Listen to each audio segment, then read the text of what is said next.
I get it when you're scrolling through the endless sea of 100-inch TVs, the cheap big screen deals look tempting, but most of them end up looking flat, dim, and just plain disappointing once you've pulled the box out of the garage.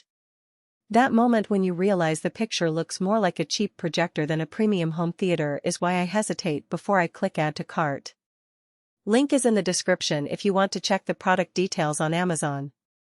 I spent the last few weeks watching movies, gaming, and even doing a bit of home office work on a 100-inch Neo QLED, so I can tell you whether the price feels justified or if you're better off waiting for a price drop or scaling back a size. First off, the biggest fear with any massive TV is the sheer size of the room it demands. I set mine up in a living room that's roughly 18-12 feet, which is on the larger side but still common for a family that wants a cinema vibe. The TV sits on a sturdy wall mount I bought separately, because the stand that comes with it would have taken up most of the floor space. The mounting process wasn't a nightmare. Samsung's V-Lock system clicks into place, and the included wall plate aligns nicely with the built-in cable management. What mattered to me, though, was the viewing distance. For a 100-inch screen, you really want to sit about 810 feet back. Anything closer and you start noticing individual dimming zones or a slight screen door effect, especially in bright rooms. If your couch is closer than that, the Neo QLED will still look great, but you'll be more aware of its massive scale and may feel a little cramped. Now, let's talk about everyday use. The AI-enhanced 4K processing does more than just upscale 1080p video, it actually pulls out detail from compressed streaming content.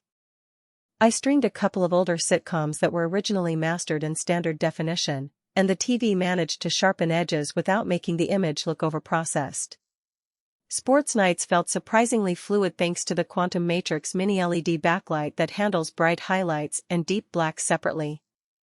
The motion handling kept fast-moving soccer players from turning into smears, and I could keep the motion smoothing off for movies where I prefer that film look. For gamers, the low input lag, well under 10 milliseconds when you enable game mode, paired nicely with the 120Hz refresh rate, giving a responsive feel on a next-gen console. I didn't notice any ghosting when I switched quickly between fast action scenes, which is something cheaper 100-inch panels often struggle with. Sound is another area where a lot of big TVs cut corners, but Samsung decided to lean into Dolby Atmos and a built-in speaker array that does more than just fill the room with generic stereo.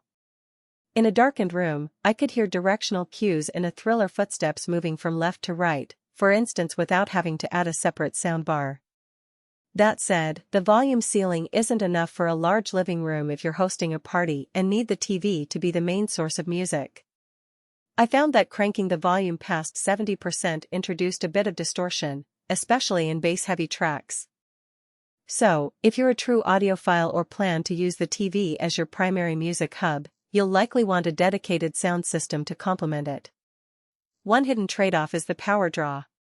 Mini LED panels are efficient, but a 100-inch screen still sips a noticeable amount of electricity, especially when you push the brightness for HDR content. In my experience, watching a bright HDR movie at 100% brightness added roughly 30% to my monthly electric bill compared to a 55-inch LED. If you're environmentally conscious or on a tight utility budget, you might want to keep the peak brightness settings modest and rely on the AI tone mapping that brightens dark scenes without blasting the backlight. The smart side of the TV runs on Samsung's Tizen platform, which is pretty smooth for everyday streaming. I logged into Netflix, Disney+, and Prime Video without any lag, and the interface remembers where you left off across apps, a small but appreciated convenience. Voice control works through both Bixby and Alexa, and the built-in Alexa integration actually lets you control other smart home devices without needing a separate Echo. That said, the app library isn't as expansive as you'd get on a Roku or Apple TV, and a few niche streaming services are missing. If you rely on an obscure app, you might still need an external streaming stick. Who should consider this TV? If you have a dedicated media room or a spacious living area, love immersive movies and high-octane gaming, and are comfortable spending a premium for a screen that can genuinely fill a wall without looking cheap, this Neo QLED ticks the right boxes.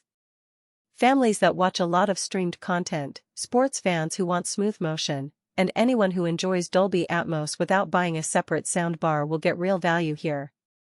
Conversely, if your primary use is casual TV watching on a modest budget, or you live in a small apartment where the screen would